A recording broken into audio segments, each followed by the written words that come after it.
Gaza War, day 327. And in fact, it's been a while since it's made sense to call it the Gaza War at all, especially now since this has been day two of a major invasion of the West Bank, the northern West Bank, Tulkarem, Tubas, Jenin, Nablus. You've been hearing these names in these sit reps of these towns and these camps in the sit reps over the past hundreds of days. And Israel has is currently conducting a major operation in these camps, a major invasion of these camps and these towns. The difference being that they would raid one at a time almost every day, and now they're raiding all of them at once. And they are engaging in heavier airstrikes and heavier strikes generally than they have been drone strikes and airstrikes and artillery. They're destroying more infrastructure than they had been. They're blowing up more houses, doing more assassination. So they've increased the intensity of their operations in the West Bank, and they were conducting multiple of them at the same time. So that's a difference in terms of what they're doing. There's, uh, I believe that what a lot of what's happening here is of the order of psychological warfare for the Israeli public and for the resistance, trying to buoy the feelings of the Israeli public, trying to induce despair in the resistance. And I think that here's my evidence of how this whole operation has been hyped up. Remember that the Israelis spoke about invading Lebanon throughout the summer when they were, I mean, for as long as the support front has been open for a whole year now, virtually, they've been talking about how they're going to have to go to Lebanon and silence Hizbollah and destroy Hizbollah. The hype was building to such an extent around the potential invasion of Lebanon that I was convinced that it was going to happen in July. And now here we are near to September, and it has not materialized. And on the contrary, we had the Operation Arba'in by Hezbollah the other day, which Israel has not replied to. And whatever happened to the two bases that Hezbollah targeted, there's news that a senior commander of Unit 8200 was killed, maybe in that attack. Whatever did happen, Israel is not admitting to it, and Israel is not answering it. So and now things are back to the support front on Lebanon with new bases in the Israeli depth that Hezbollah is targeting. So they they made a lot of psychological preparations of their public and of the global public for an invasion of Lebanon, and then they didn't invade Lebanon. And instead, what are they doing? They're invading the West Bank. Now, let's understand the West Bank. The situation of the West Bank is that Israel took these territories in 1967. Israel has been expanding settlements in these territories, building settlement only roads, meaning there are roads. Many of you know this, I know, but there are roads in the West Bank that only Jewish people are allowed to drive. They have their own license plates, they have orange license plates. Palestinians have green license plates. They have their own color of license plates, and they have rights to go on many roads, faster roads without checkpoints that Palestinians don't have the rights to go on. So there are settler only roads. There's a wall. The wall goes around specific communities. There are terminals that Palestinians have to pass through, show their credentials, subject themselves to searches, get arrested, maybe get humiliated at various turns. If they are driving on Palestinian available roads, which are still available to settlers, by the way. They might get stones thrown at them by rogue settlers or rogue soldiers who are, in fact, all working for the Israeli state. So the infrastructure of control of the West Bank, what people, Israeli writers have called the matrix of control. One Israeli writer called it the matrix of control, Jeff Halper. Another Israeli writer talks about the architecture of control, Eyal Weizman. So there are these writers that have studied this in this infrastructural way, that the Israelis have created an infrastructure of roads and of walls and of fortifications and of settlements, just not unlike the Gaza envelope that you've all heard a lot about on this channel.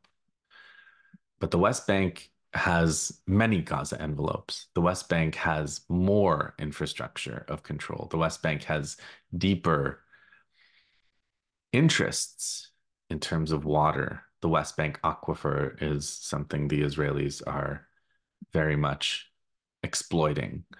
The West Bank labor is still very much something that the Israelis exploit. And the networks of information, the taking of prisoners, the torture of prisoners, the networks of informants. Did I mention informants? Police, military police, all of these things, as well as all the technological innovations of surveillance, cell phone surveillance, internet surveillance, drones, all of these things, towers, watchtowers, documented in Breaking the Silence reports by soldiers who used to do this stuff. All of these things are designed to make it easy, relatively safe to invade the West Bank. So when the Israelis are invading, when the Israeli military is invading the West Bank, they are invading areas that are already under their control. They're invading areas that they built an infrastructure since 1967, 60, 70 years, 60 years, 60, yeah, nearly 60 years. It'll be 60 years in 2027. 60 years of building walls, roads, 60 years of making plans for these invasions, deciding which units, military units, police units are in charge of these, of knowing exactly who lives in every house, of submitting people to searches and seizures and arrests, trying to know the people they're colonizing down to every detail. And in spite of this, so much resistance, right? So much resistance that I've been telling you about on this channel from the West Bank, and growing in armament, growing in sophistication and organization, improvised explosive devices, gunfire, resistance, operations galore. So what I'm saying is they're talking about it like it's this huge new thing. They're invading an area they already control. They're invading an area their ancestors occupied and took control of. And now they're destroying it.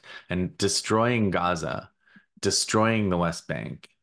This is their focus. This is the laser-like focus of the Israeli military now. Destruction of areas that are under their control.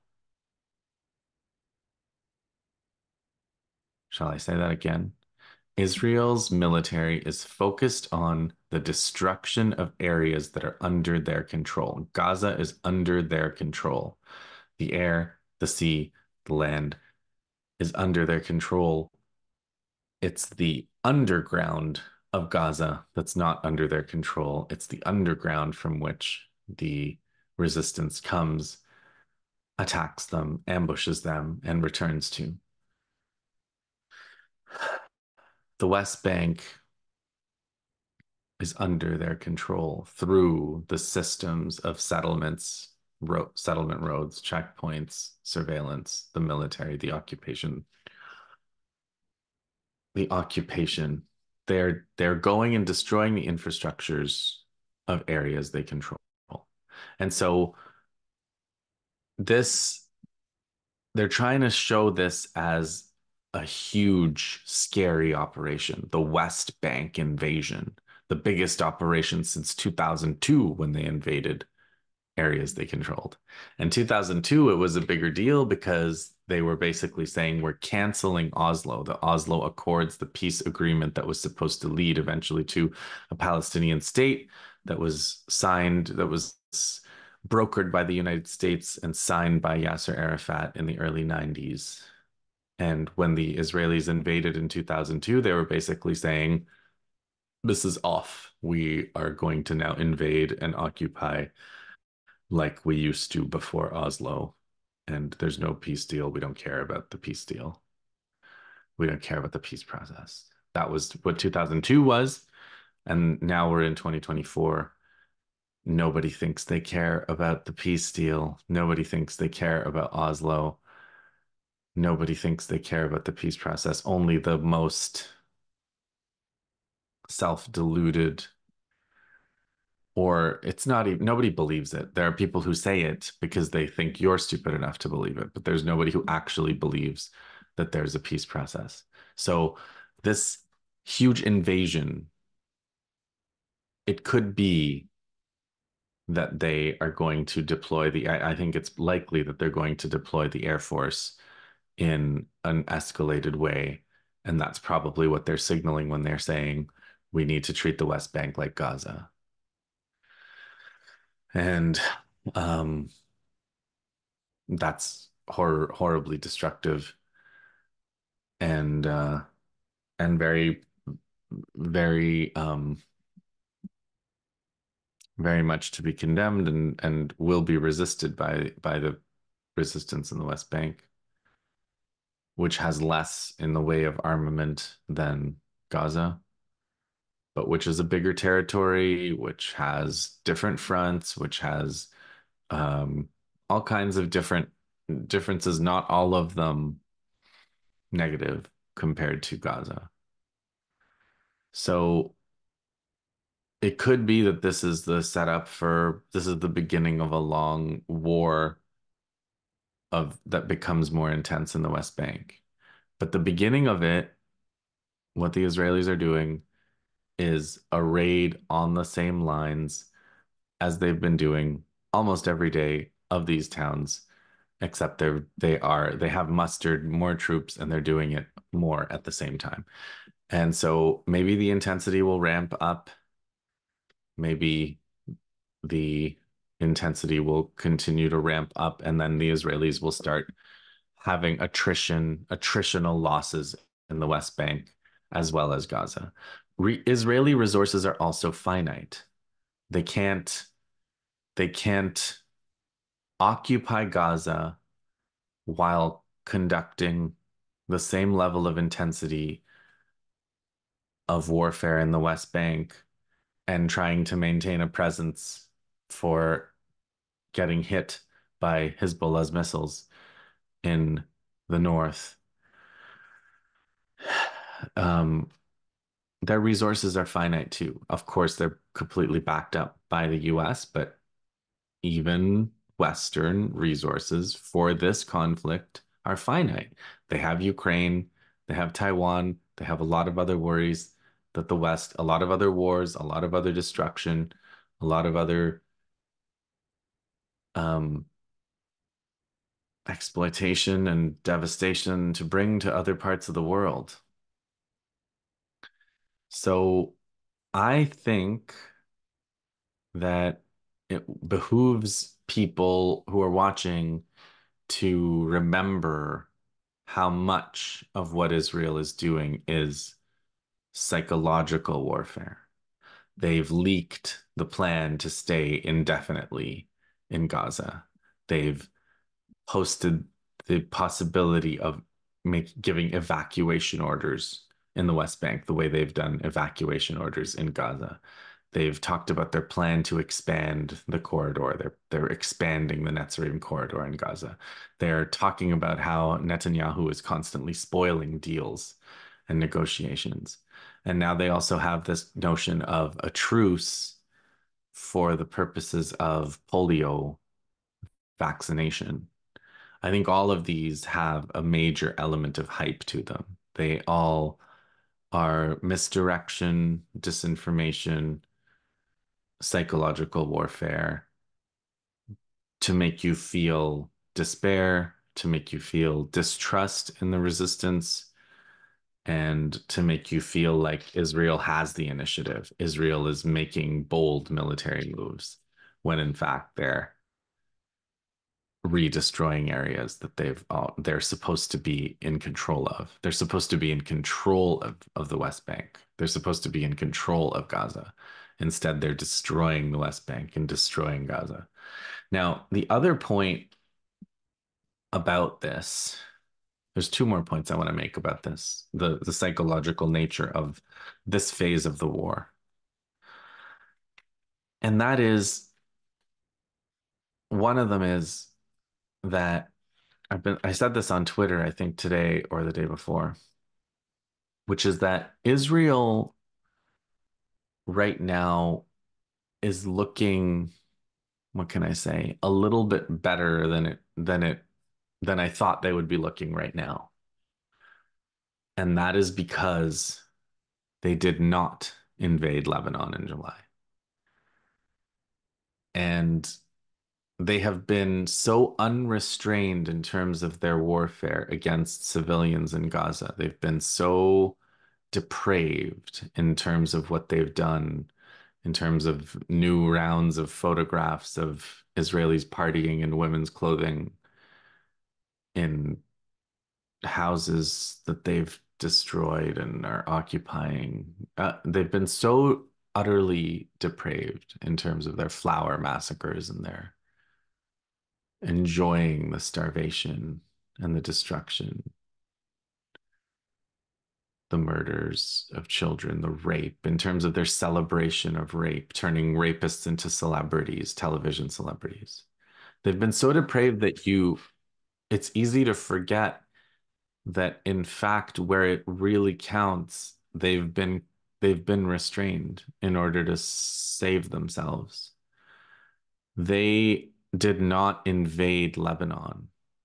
They did a clever assassination in Iran of a Palestinian leader, the Palestinian leader Ismail Haniyeh.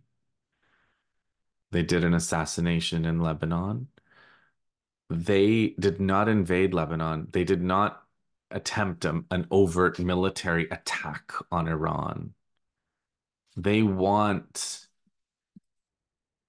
to they want to be in control of the military initiative, but they've avoided taking that initiative.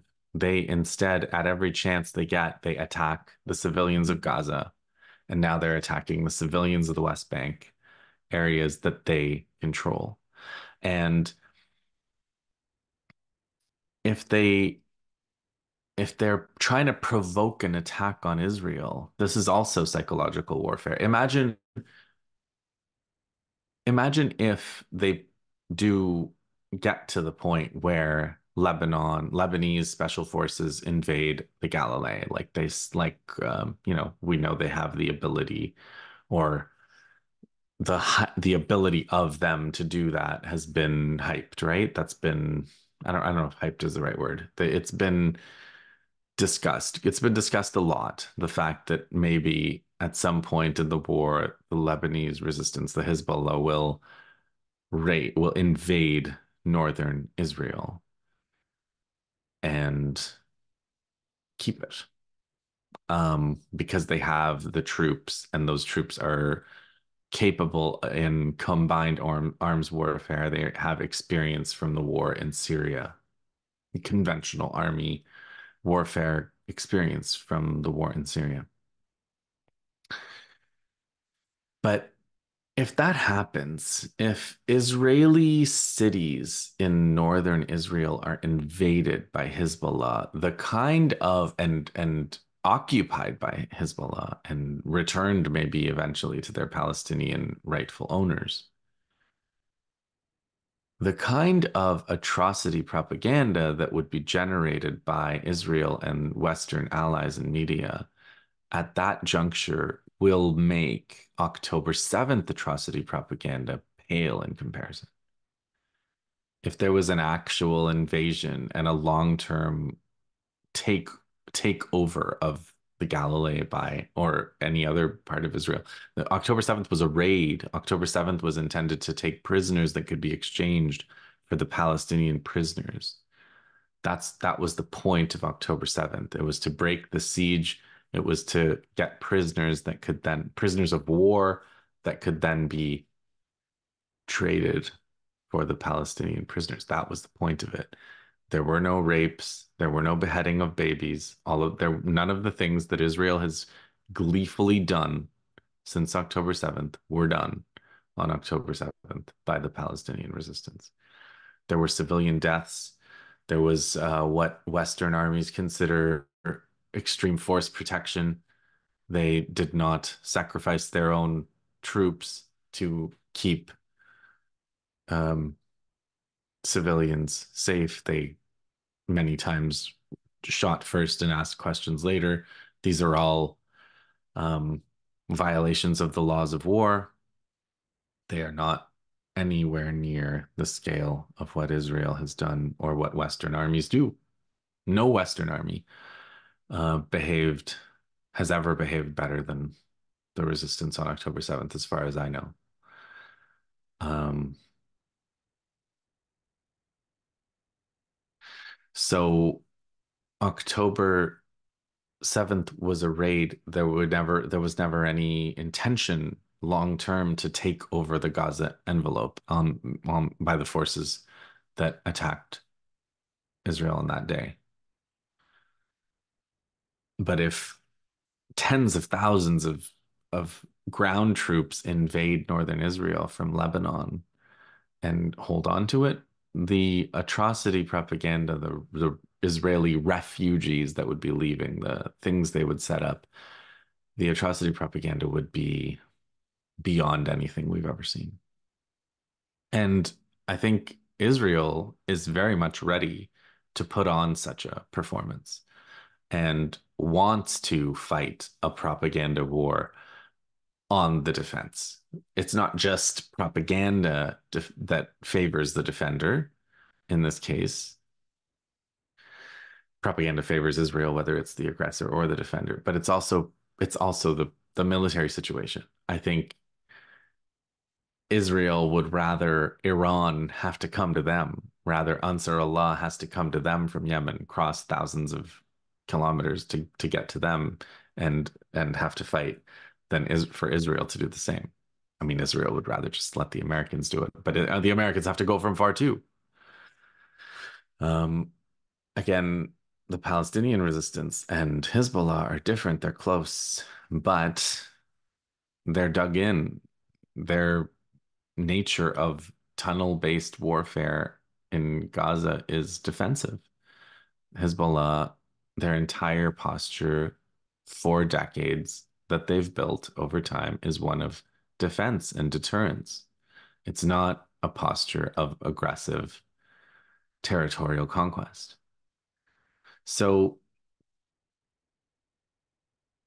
the Israelis have tried to provoke the resistance into becoming the attacker so that Israel can mount the defense.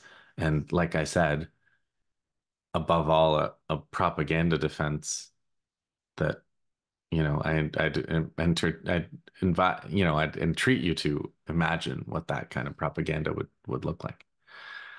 Um, but the military capacity they have left, they have because they didn't attack Lebanon. They have because they have not gone on the attack against anyone that they hadn't already occupied in the first place. And so we are thrown back onto the war of attrition fundamentally between the Palestinian resistance on the one side and the Israeli occupation on the other side. And that war of attrition is where is the battlefield on which this is going to be decided. Each time that things have escalated on the so-called support fronts, Iran, Yemen, Lebanon, those support fronts have hit Israel back and then returned, matters have returned to the war of attrition, to the genocide, and to the war of attrition. I should probably clarify something I said in a sit rep with John, the last sit rep with John. I said something, I can't remember exactly what I said, but I said something like Gaza, nothing can save Gaza. And I don't, it's not exactly what I meant. What I wanted to say was, and I think I've said it in different forms. What I wanted to say was there's no button that any military actor in this conflict can press that can stop the genocide. What's escalation on the Lebanon front would not stop the genocide. If Israel could continue the genocide on the people of Gaza while destroying Beirut and being destroyed by Lebanon's missiles in turn. Like I said about to people who have said, why doesn't Lebanon destroy the airfield Israeli airfields with standoff weapons and destroy their air force? You can't, it's not such a simple thing to, you can't destroy an air force in a one-off attack like that, especially now they've distributed on Cyprus, they've got backup sites, and they've got jets in the air at any given time. They've got places, presumably, they can land on American aircraft carriers, or Jordan, they can land in Jordan, they can land maybe in Iraqi air bases, Saudi. They have a lot of places for Hizbollah to destroy the Israeli ability to fly bombing raids on Gaza. Hezbollah would have to destroy half the Middle East. They'd have to, it's not just a matter of bombing several Israeli airfields. What Hezbollah has been doing in the north and what Iran is doing, trying to destroy air force assets, intelligence assets, that's part of the war of attrition. But it's not an explosive attack that can reverse the direction of the genocide. And here's another way of putting it, okay? And this is the second point. I said I wanted to make 2 points about psychological warfare. And this relates to the second point about October 7th. So October 7th was not the cause of what's happening now. It's not, it wasn't even the trigger of what's happening now. I think that's what Israel wants you to think. That's why they send their bots to everybody's feeds and to say, oh, you're just unhappy because you're losing now. You shouldn't have started the war if you didn't like that. You shouldn't have started the war if you don't like genocide. You shouldn't have attacked on October 7th if you didn't like genocide. This is just how wars go. So they wouldn't have done any of that if this wasn't an important talking point, if they didn't want you to believe that October 7th was the cause of all of this. But what Israel is doing, when you look at a picture of a group of Israeli soldiers with the hanged head of a doll wearing women's dresses with a penis drawn on the wall, proudly posting these, when you look at an Israeli TV program of a rapist who's becoming a celebrity, when you look at Israeli children stomping on bags of flour because it's that act of stomping will ensure that somebody in Gaza, maybe a child like them, starves. when you look at polls saying 65% plus of Israelis don't think there should be any punishment for raping prisoners. What you have to see, what you have to understand is this genocide is something that's been prepared for a long time. It's been prepared for generations. The mental aspect of it, the propaganda and intellectual basis for it, the educational basis for it, Ilan Pappé has talked about, and others, Rabbi Shapiro, Yaakov Shapiro, in his book about the Israeli, about Zionism and Judaism. Lots of people have talked about the educational preparation for it, but the infrastructural preparation for it, the sealing in of Gaza, the control of everything that goes in and out, the fences, the walls, the destruction of the airports, the control of the sea.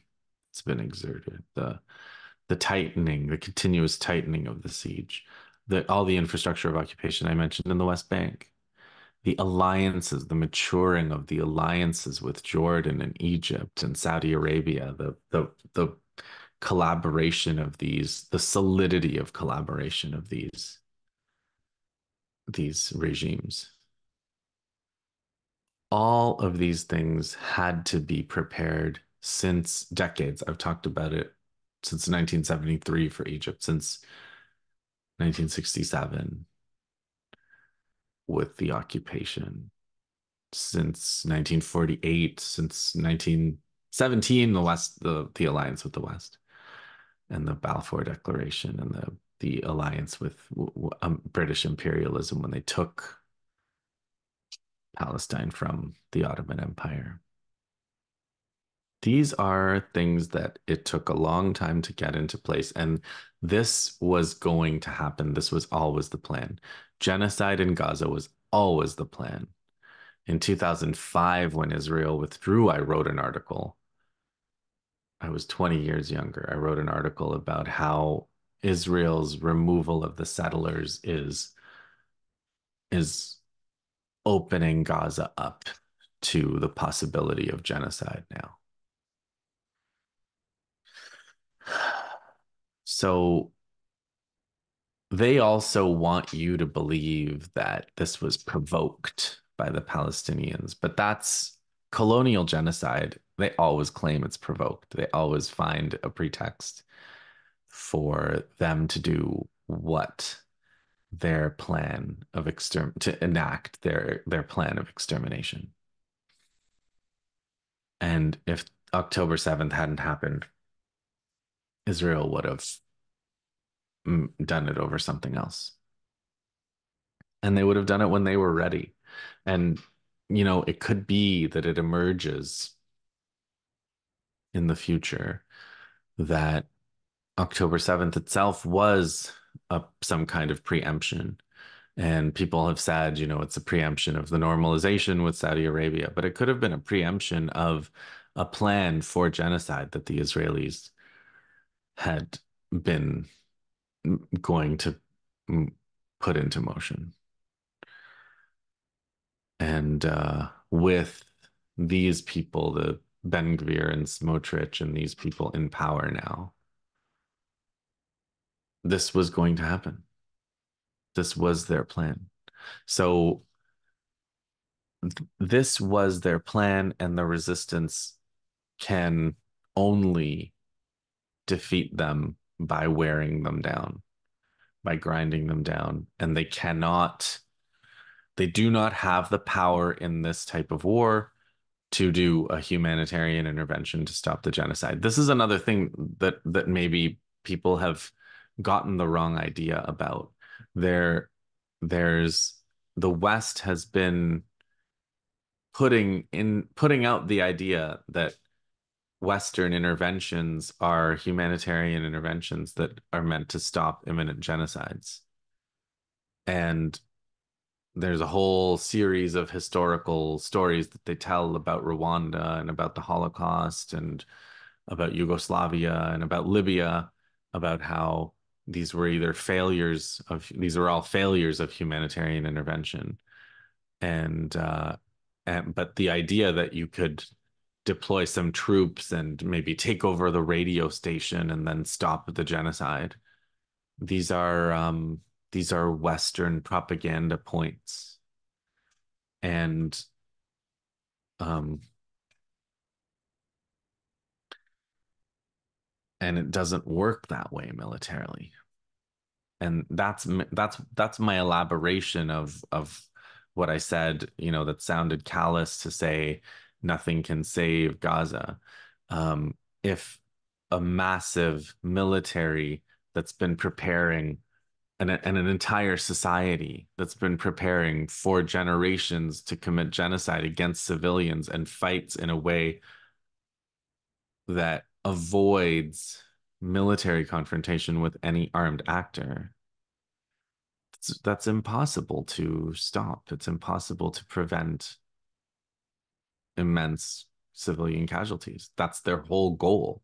The whole goal, they have tens of thousands of tons of explosives supplied to them. We're 500 um 500 cargo planes full and counting, with the sole purpose of dropping them on civilians. You cannot, no resistance can prevent that from killing huge numbers of civilians.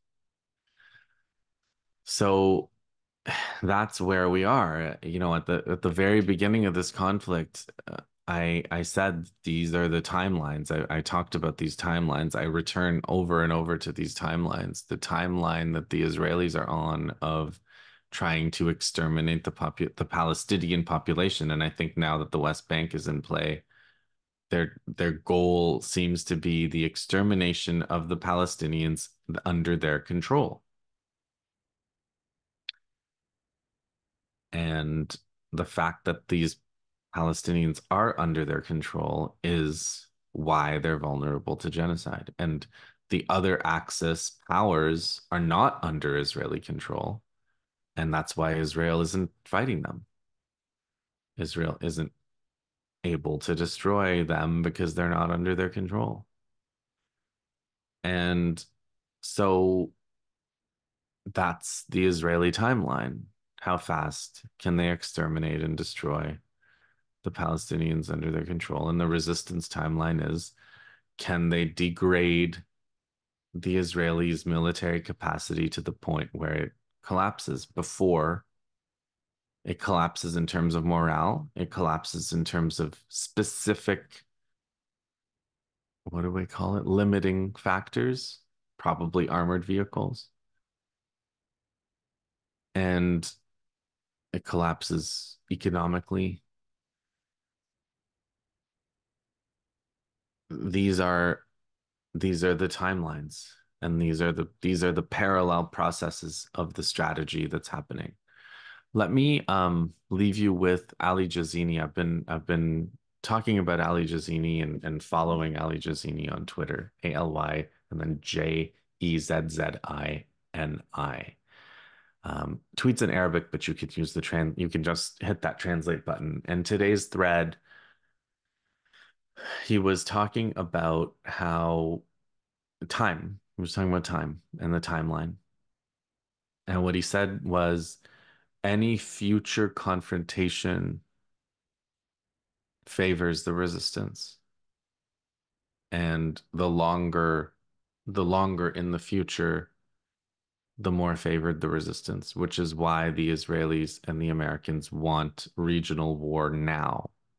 And they're trying to do regional war now. If it can be postponed every year, the axis of resistance gets stronger relative to Israel. Why? Because the center of gravity globally is moving east to Asia, because the weapons technology gap is closing, because the Americans are more and more preoccupied with different theaters of war.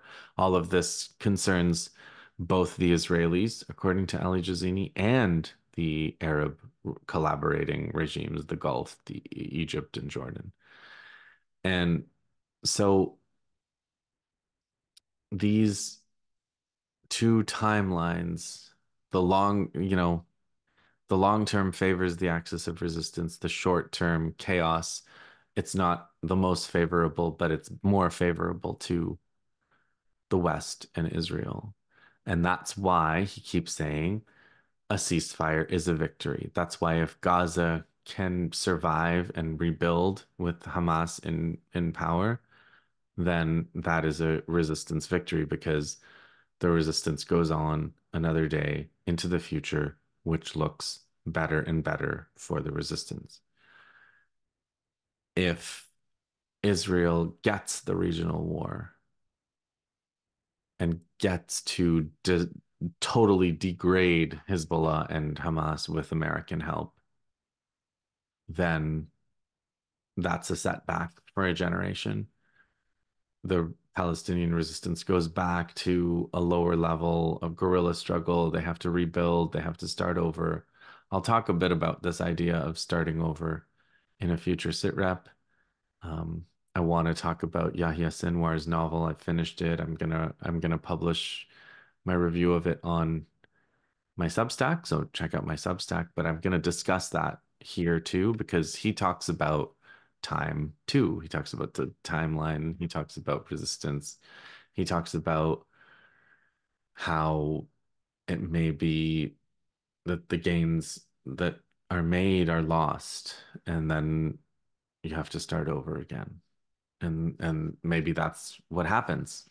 Maybe that's what happens this time too, but maybe not. And that's where that's where things are up in the air. And that's the kind of psychological warfare that Israel's waging, where they want you to think that their victory is inevitable and their victory is not inevitable, and their victory is a lot of smoke and mirrors because I'll leave you with the same point I made at the beginning. Their appearance of victory is based on going from occupation, which was established by their ancestors of the generation currently in power, and taking those lands that their ancestors took and conquered and occupied and destroying them and trying to exterminate their inhabitants. So that is when you put all the hype aside, that is what they're doing. They are avoiding combat with combatants. They are avoiding fighting with the Axis. They are looking for propaganda victories. They're looking for hype victories. And maybe they're trying to provoke a war that will enable them to develop levels of propaganda that are into the stratosphere. So that's what I wanted to do today.